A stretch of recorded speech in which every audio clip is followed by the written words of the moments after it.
चलिए आज झटपट से होली के लिए खूबसूरत से क्राफ्ट बनाना स्टार्ट करते हैं।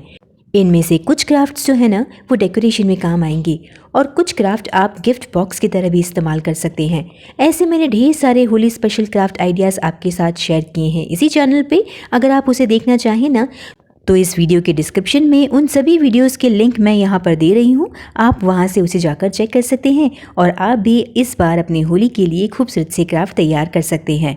मुझे पूरी आशा है कि आपको मेरे बनाए हुए ये क्राफ्ट आइडियाज़ पसंद आएंगे और आप इस बार होली पर इन्हें ज़रूर ट्राई करेंगे। तो देर मत कीजिए, झटपट से इन्हें बनाकर देख लीजिए। अगर आपको सच में ये क्राफ्ट आइडियाज़ पसंद आए तो ढेर सारा लाइक एंड कमेंट कर दीजिएगा और इस वीडियो को अंत तक ज़रूर देखिएगा।